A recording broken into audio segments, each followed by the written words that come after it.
السلام علیکم ورحمۃ اللہ وبرکاتہ۔ الحمدللہ والصلاة والسلام علی رسول اللہ، اما بعد۔ عقیدے کے اسباق، دوسرا سبق شہادتین کا معنی اور ان کا مفہوم۔ کلمہ توحید لا الہ الا اللہ اسلام کی بنیاد ہے، اور اسلام میں اس کا بہت ہی عظیم مقام ہے۔ اسلام کے 5 ارکان میں یہ سب سے پہلا رکن ہے، اور ایمان کے جتنے سارے شعبے ہیں ان میں سب سے افضل اور اعلیٰ شعبہ ہے۔ اور ہمارے اعمال کی قبولیت اس کلمے کا زبان سے اقرار اور اس کے معنی کو صحیح سمجھ کر دل سے تصدیق اور اس کے مطابق عمل کرنے پر ہی ہے۔ کلمہ توحید لا الہ الا اللہ کا صحیح معنی، اس کا صحیح معنی ہے نہیں ہے کوئی سچا معبود سوائے اللہ کے۔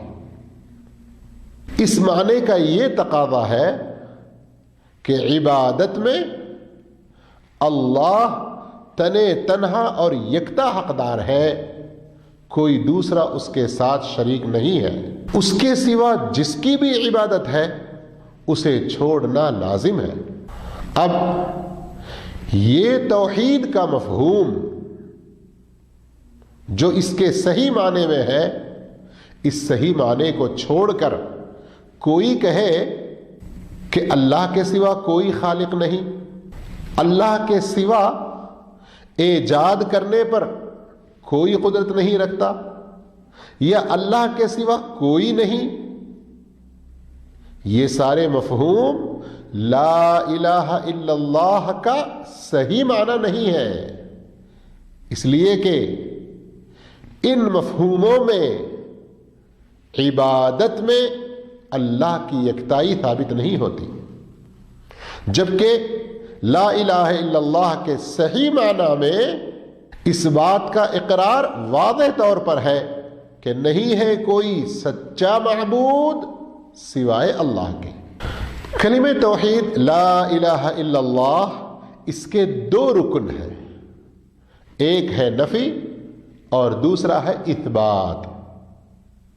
نفی یہ کلمہ لا الہ میں ہے، کیا مطلب؟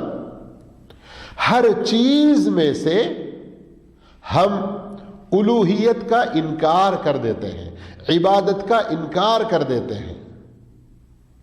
اور دوسرا رکن اثبات، یہ الا اللہ میں ہے۔ کیا مطلب؟ کہ عبادت کا اگر کوئی حقدار ہے تو وہ صرف اور صرف اللہ تعالی ہے۔ آئی سمجھ میں بات نا؟ اس کلمہ توحید میں ان 2 رکنوں کا یہ بڑا فائدہ ہے۔ اللہ کے سوا جس کسی کی عبادت کی جاتی ہو وہ صحیح نہیں ہے، بلکہ وہ باطل ہے، چاہے وہ کوئی بھی ہو۔ جو شخص کلمہ لا الہ الا اللہ کا یہ صحیح معنی نفی اور اثبات کے ساتھ جان لے، پھر زبان سے اس کا اقرار کرے، دل سے تصدیق کرے اور اس کے سارے تقاضوں پر عمل کرتے ہوئے توحید پر مضبوطی کے ساتھ قائم ہو، شرک کو پوری طرح سے چھوڑ دے، وہی سچا مسلمان ہے۔ جو شخص اس کلمہ لا الہ الا اللہ کے صحیح معنی کو بغیر اعتقاد کے کہہ تو لے اور اس میں سے کچھ چیزوں پر عمل کر لے، لیکن پختہ اس پر عقیدہ جمع نہ ہو، تو پھر وہ منافق ہوگا۔ اور جو اس کے صحیح معنی کا اقرار نہ کرے، دل سے مضبوط اعتقاد نہ رکھے، اس کے مطابق عمل بھی نہ کرے، لیکن کبھی کسی کی دیکھا دیکھی کہہ دے، تو وہ مشرک اور کافر ہوگا۔ کلمہ توحید لا الہ الا اللہ کی فضیلت، اس کی بہت ساری فضیلتیں ہیں۔ لیکن ان میں سے صرف 4 کا ذکر آپ کے سامنے کریں گے. توجہ فرمائیے. جو آدمی اس کلمہ توحید کا صحیح اقرار کرتے ہوئے اس پر عمل کرے اور شرک نہ کرے، کسی اور گناہ کی وجہ سے اگر جہنم میں چلا بھی جائے تو یہ لا الہ الا اللہ اس کے جہنم میں ہمیشہ رہنے میں رکاوٹ بنے گا. صحیح حدیث میں ہے، نبی کریم صلی اللہ علیہ وسلم نے فرمایا یخرج من النار من قال لا الہ الا اللہ وفی قلبہ وزن شعیرۃ من خیر ویخرج من النار من قال لا الہ الا اللہ وفی قلبہ وزن برۃ من خیر ویخرج من النار من قال لا الہ الا اللہ وفی قلبہ وزن ذرۃ من خیر. جو آدمی لا الہ الا اللہ کہے وہ جہنم سے نکلے گا اگر اس لا الہ الا اللہ کا بھلائی، اس کا ایمان اس کے دل میں جو کے دانے کے برابر ہو. جہنم سے وہ شخص بھی نکلے گا جس نے لا الہ الا اللہ کہا اور اس کا ایمان اور اس کی بھلائی اس کے دل میں گیہوں کے دانے کے برابر ہو، اور وہ شخص بھی جہنم سے نکلے گا جس نے لا الہ الا اللہ کہا اور اس کا خیر، بھلائی، ایمان اس کے دل میں ذرہ برابر بھی رہا. اللہ اکبر. بخاری مسلم کی کیا پیاری حدیث ہے. دوسری فضیلت، اسی لا الہ الا اللہ کی خاطر اللہ تعالی نے ساری کائنات بالخصوص انسانوں اور جنوں کو پیدا فرمایا. ارشاد باری تعالی ہے وَمَا خَلَقْتُ الْجِنَّ وَالْإِنسَ إِلَّا لِيَعْبُدُونَ. میں نے جنات اور انسانوں کو صرف میری ہی عبادت کے لیے پیدا کیا. اس کی تیسری فضیلت کہ اللہ تعالی نے جتنے سارے رسولوں کو بھیجا، جتنی ساری کتابیں اتاری، اسی لا الہ الا اللہ کی تعلیم لوگوں کو دینے کے لیے. فرمان باری تعالی ہے وَمَا أَرْسَلْنَا مِن قَبْلِكَ مِن رَّسُولٍ إِلَّا نُوحِي إِلَيْهِ أَنَّهُ لَا إِلَٰهَ إِلَّا أَنَا فَاعْبُدُونِ.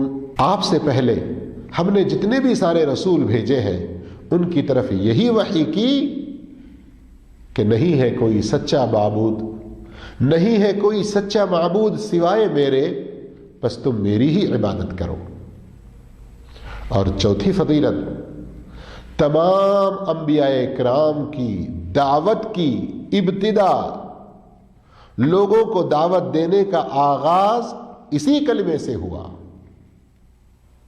سورہ ہود اور سورہ اعراف میں اس کی بہت سی مثالیں ملیں گی آپ کو، بہت سی مثالیں اس کی ملیں گی. مثال کے طور پر یا قوم اعبدوا اللہ ما لکم من الہ غیرہ، اے میری قوم کے لوگوں صرف ایک اللہ کی عبادت کرو، اس کے سوا تمہارا کوئی سچا معبود نہیں. کلمہ توحید لا الہ الا اللہ کی شرطیں. کلمہ توحید لا الہ الا اللہ کی 7 شرطیں ہیں. ان 7 شرطوں کو بیک وقت تسلیم کرنا، مان لینا، اور ان میں سے کسی ایک کا بھی انکار نہ کر کے ان سب کے تقاضوں کو پورا کرنا ضروری ہے. ان میں سب سے پہلا علم، اس کی جو ضد ہے وہ ہے جہل، جہالت. کیا مطلب؟ لا الہ الا اللہ کا جو صحیح معنی ہے، جیسے آپ نے کچھ دیر پہلے سنا نفی اور اثبات کے ساتھ، اس صحیح معنی کا علم ہو. جس نے اس کا صحیح معنی اچھی طرح سے سمجھ لیا، اس کلمے کو جاننے والا بنا.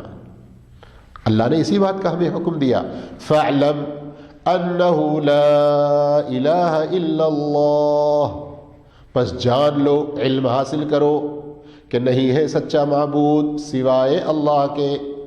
اور نبی کریم صلی اللہ علیہ وسلم نے فرمایا مَن مَّاتَ وَهُوَ يَعْلَمْ أَنَّهُ لَا إِلَٰهَ إِلَّا اللَّهُ دَخَلَ الْجَنَّةَ. جو شخص اپنی موت کے وقت اچھی طرح یہ بات جانتا تھا نہیں ہے کوئی سچا معبود سوائے اللہ کے، تو وہ جنت میں داخل ہوگا۔ اللہ اکبر۔ دوسری شرط یقین، یہ شک کی ضد ہے۔ کیا مطلب اس کا؟ کلمہ لا الہ الا اللہ دل کے ایسے اطمینان کے ساتھ پورے یقین سے کہے کہ اس میں ذرا سا ادنا سا شک بھی نہ ہو، اور وہی سچے مومن ہیں۔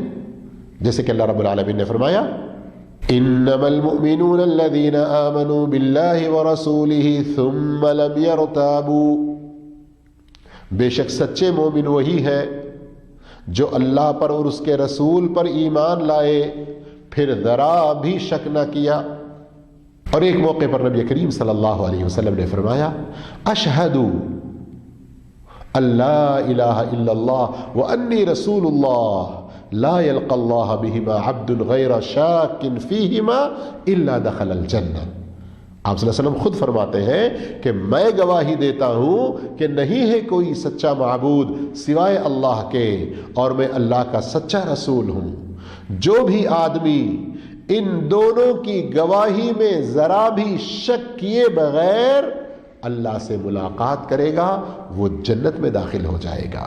اور تیسری شرط ہے قبول، اس کی ضد انکار ہے۔ کلمہ لا الہ الا اللہ کا زبان سے اقرار کرنے کے ساتھ ساتھ، دل سے اقرار کرنے کے ساتھ ساتھ اس کے معنی کو جان کر یقین سے اس کو پڑھتے ہوئے اس کے تمام تقاضوں کو قبول کرے۔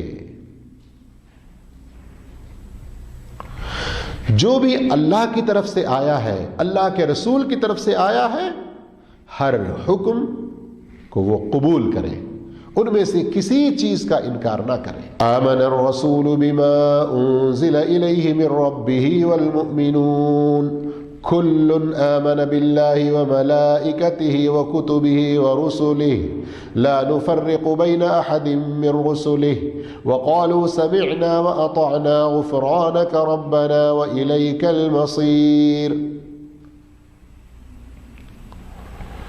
جو رسول پر نازل ہوا اس پر وہ خود ایمان لے آئے اور مومنین بھی اس پر ایمان لے آئے، تمام کے تمام اللہ پر، اس کے فرشتوں پر، اس کی کتابوں پر، اس کے رسولوں پر ایمان لے آئے۔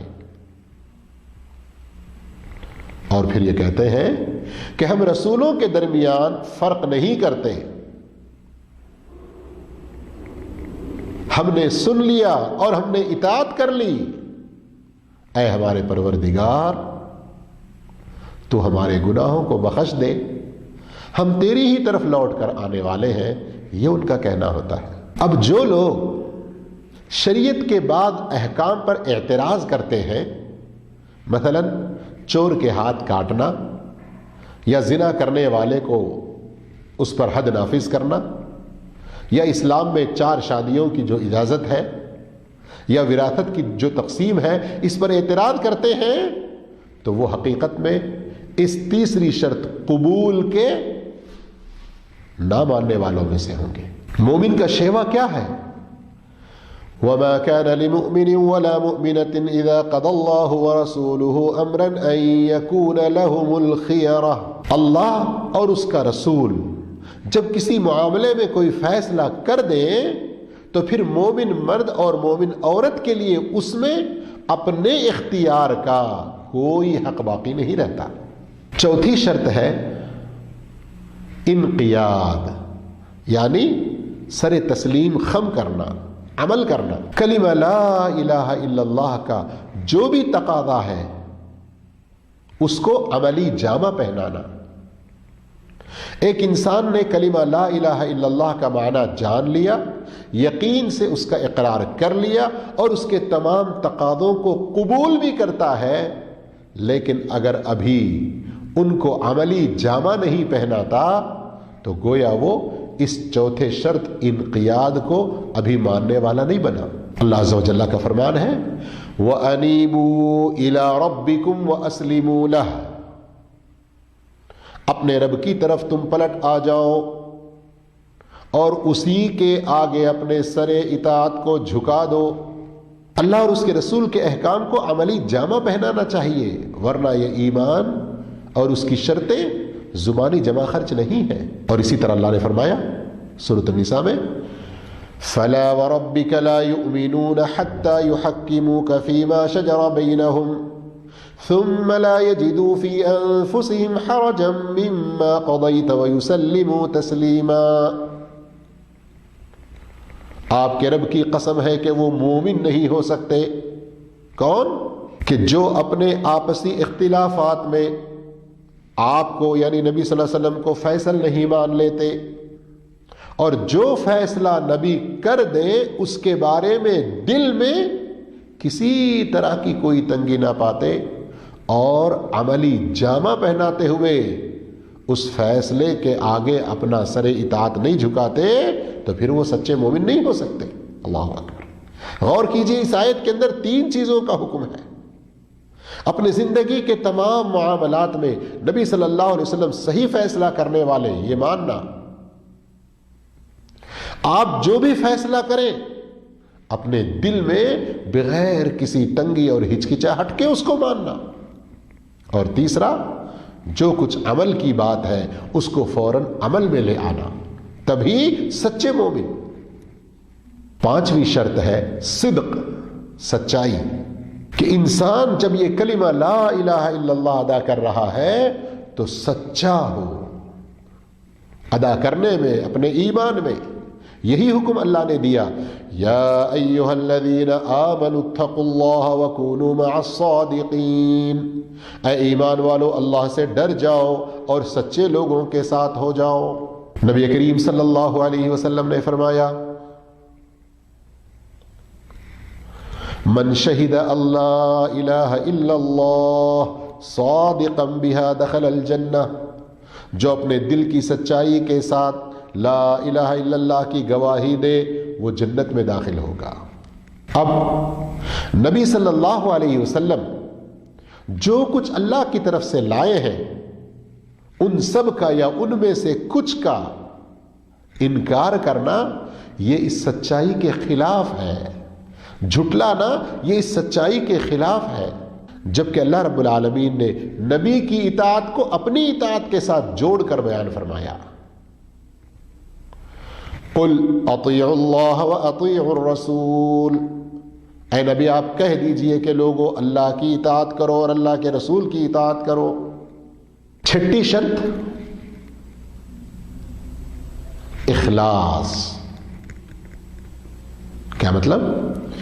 لا الہ الا اللہ پورے اخلاص کے ساتھ کہیں اور اس کے تقاضوں کو پورے اخلاص کے ساتھ عمل میں لائے. شرک اور دکھاوا کا ذرا بھی کوئی شائبہ نہ ہو. کوئی بھی عمل کرتے ہوئے لا الہ الا اللہ پر عمل کرتے ہوئے اس کو پڑھتے ہوئے کوئی دنیاوی منفعت، کوئی شخصی غرض و غایت ہرگز نہ ہو، بلکہ صرف اور صرف اللہ کی رضا اور آخرت کا فائدہ مقصود ہو. جو بھی نیک عمل کر رہے ہیں اس کا اجر، اس کا فائدہ اللہ کے علاوہ کسی اور انسان سے پانے کی خواہش میں اس کی طرف دل مائل بھی نہ ہو.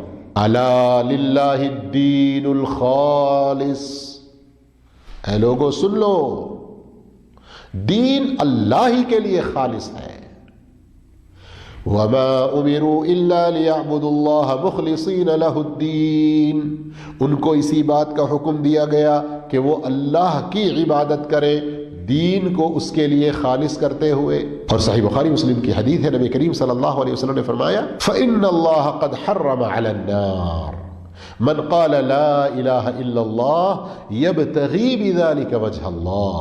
جو آدمی اللہ کی رضامندی چاہتے ہوئے لا الہ الا اللہ کہتا ہے، اللہ نے اس پر جہنم کی آگ کو حرام کر دیا. 7ویں شرط ہے محبت، یعنی اس عظیم کلمے کی محبت ہو اور اس کے جتنے بھی سارے تقاضے ہیں ان سب سے محبت ہو. اللہ سے محبت اور اللہ کے رسول سے محبت. اللہ اور اس کے رسول کی محبت ہماری اپنی شخصی محبتوں سے کہیں زیادہ آگے ہو. اور اسی طرح سے اللہ جن جن چیزوں سے محبت کرتا ہے ان سب سے محبت کرے، بلکہ اپنی ذات اور اپنی خواہشات نفس کی محبتوں پر اللہ اور اللہ کی محبتیں غالب رہیں. اور اسی میں یہ چیز بھی شامل ہے کہ اللہ جس چیز سے نفرت کرتا ہے اس سے نفرت کریں، جیسے کفر، گناہ اور فحاشی وغیرہ کے کام، ان سے بالکل نفرت رکھیں. یا ایھا الذین آمنوا من یرتد منکم عن دینہ فسوف یأتی اللہ بقوم یحبهم ویحبونہ اذلۃ علی المؤمنین اعزۃ علی الکافرین یجاہدون فی سبیل اللہ ولا یخافون لومۃ لائم. اے ایمان والو، اگر تم پھر جاؤ گے اپنے ایمان سے تو اللہ ان قریب ایک ایسی قوم کو لائے گا جو اللہ سے محبت کریں گے، اللہ ان سے محبت کرے گا. وہ مومنوں کے ساتھ نرم ہوں گے، کافروں پر گرم اور سخت ہوں گے. اللہ کے راستے میں جہاد کریں گے اور کسی ملامت کرنے والے کی ملامت کی پرواہ نہیں کریں گے. اب آئیے ہم کلمہ طیبہ کا دوسرا حصہ محمد الرسول اللہ کا معنی مفہوم جانتے ہیں. محمد الرسول اللہ کی ہم گواہی دیتے ہیں، اس کا مطلب ہے کہ ہم مانتے ہیں ظاہراً اور باطناً ہر طریقے سے کہ محمد صلی اللہ علیہ وسلم اللہ کے سچے بندے اور اس کے سچے رسول ہیں. جب ہم محمد صلی اللہ علیہ وسلم کو اللہ کا رسول مانتے ہیں تو اس کے اندر یہ 4 چیزیں آتی ہیں. نمبر 1، جو کچھ آپ نے حکم دیا اس کی اطاعت کریں، جس چیز سے آپ نے روکا اس سے باز رہیں، اور جو کچھ آپ نے باتیں بتائیں ماضی اور مستقبل کی ان سب کو سچ جانیں، اور اللہ کی عبادت اسی طریقے پر کریں جو آپ نے بتایا ہے. اس لیے محمد الرسول اللہ میں بھی 2 رکن ہیں، ایک عبد اور دوسرا رسول. عبد کا مطلب اللہ کے بندے، اللہ کی عبادت کرنے والے، یعنی محمد رسول اللہ صلی اللہ علیہ وسلم ایک ماں اور ایک باپ عبداللہ اور آمنہ سے پیدا ہوئے. وہ ہماری طرح انسان ہیں، انسانی ضرورتوں کے حد تک. جیسے ہم پیدا ہوئے ویسے وہ پیدا ہوئے، جیسے ایک انسانی ضرورتیں ہمیں پیش آتی ہیں ویسے آپ کو بھی پیش آتی ہیں. اللہ عز و جل نے فرمایا قل انما انا بشر مثلکم، آپ کہہ دیجئے کہ میں ایک انسان ہوں تم ہی جیسا. اور اسی سورہ کہف کے شروع میں فرمایا الحمدللہ الذی انزل علی عبدہ الکتاب، تمام تعریفیں اس اللہ کے لیے ہیں جس نے اپنے بندے پر کتاب نازل فرمائی. اور رسول کا معنی ہے کہ آپ تمام انسانوں کو خوشخبری دینے والے، ڈرانے والے اللہ کی طرف سے پیغمبر ہے، رسول ہے. ان 2 رکنوں کا فائدہ یہ ہے کہ عبد اور رسول یہ 2 آپ صلی اللہ علیہ وسلم کے حق میں ہر طرح کے افراط و تفریط، آپ کی شان میں ہر طرح کی گستاخی یا آپ کے حق میں غلو اور نقصان سے بچاتے ہیں. وہ کیسے؟ بعض لوگ ایسے ہیں جو آپ صلی اللہ علیہ وسلم کو ماننے کا دعویٰ کرتے ہیں لیکن آپ کو آپ کے حق سے، آپ کے مرتبے سے زیادہ اونچا اٹھا دیتے ہیں، اس حد تک کہ الوہیت کے درجے میں لا لیتے ہیں. اور اللہ سے خاص طور پر جو چیزیں مانگنی چاہیے، دعا کرنا، مصیبت کے وقت میں پکارنا، مشکلات میں مدد کے لیے التجا کرنا، یہ سب کچھ جو اللہ کے لیے خاص ہے آپ سے کرنے لگتے ہیں. تو یہ غلو ہے، یہ افراط ہے، صحیح نہیں ہے. اور کچھ وہ لوگ ہیں جنہوں نے آپ کے حق میں کوتاہی کی، آپ کی رسالت کا انکار کر دیا. اور کچھ وہ لوگ ہیں جو آپ کو ماننے کا دعویٰ کرتے ہوئے آپ کے حق میں کوتاہی کرتے ہیں. کیسے؟ آپ کی سچی اطاعت نہیں کرتے، آپ کی سنتوں کی صحیح پیروی نہیں کرتے، اور آپ صلی اللہ علیہ وسلم کی سنتوں کے مقابلے میں دوسروں کے باتوں، دوسروں کے فتووں کو زیادہ اہمیت دیتے ہیں. تو یہ بھی آپ کے حق میں کوتاہی ہو گئی. تو اس طرح آج کا یہ دوسرا سبق عقیدے میں جس میں ہم نے لا الہ الا اللہ محمد رسول اللہ ان دونوں گواہیوں کا معنی مفہوم سمجھا اور لا الہ الا اللہ کی فضیلت بھی جان لی، اس کے 2 رکن بھی جان لیے اور اس کی 7 شرطیں بھی جان لی، اسی طرح محمد رسول اللہ کا جو معنی ہے اور اس کے اندر جو رکن ہیں اور ان کے جو فائدے ہیں وہ بھی جان لیے۔ اللہ تعالیٰ اس صحیح ایمان کے مطابق ہمارا خاتمہ فرمائے اور جب تک زندہ رکھے تو صحیح اس کے تقاضوں پر عمل کرنے والا بنائے، آمین۔